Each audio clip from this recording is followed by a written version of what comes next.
I've, been in relationships where people have kind of like, slapped me around or it's very hard for people to believe that me, you know what I mean, I'm not a huge man or anything like that, but I'm tough enough and people come, but he couldn't possibly, be being hit by this little tiny woman.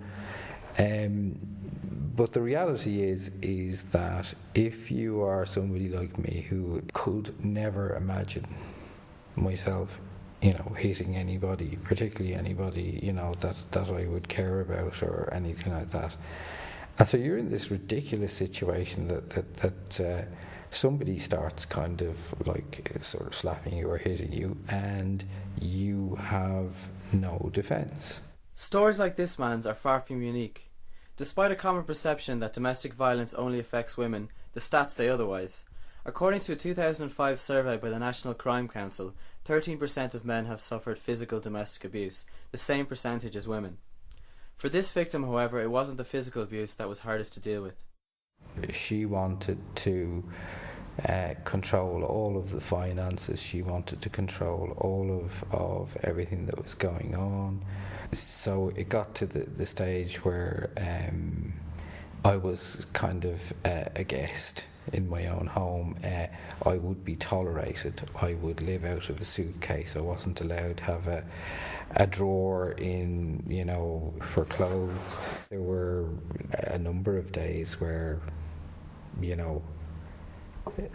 kind of thinking, look, why don't I just kind of go for a walk on Howth Head and sort of walk a bit too far, or maybe if I just kind of sort of close my eyes driving home one night, it'd all end.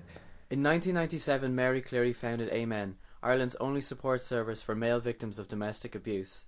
She says she has seen the effects of all kinds of abuse through her work at the centre.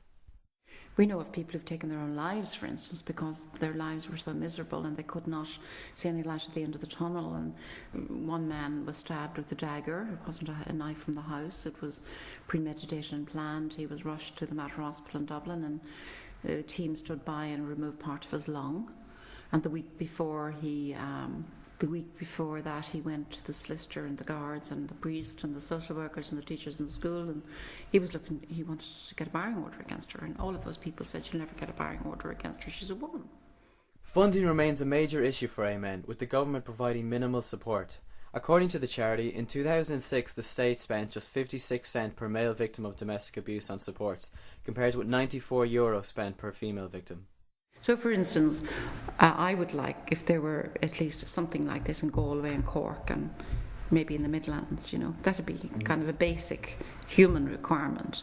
And I don't think it's acceptable in the 21st century that a man would have to get on a train from Cork to Dublin and get a bus from Dublin to Navan just to be heard. It's inhuman, really. There is generally the attitude that if a man got a slap, that he probably deserved it. He probably did something. He whatever. And I would go so far as to say that it's almost acceptable. Well, it's not really domestic violence. It's just he probably did something wrong, and she gave him a few slaps, but that's okay. And the truth is it's not okay.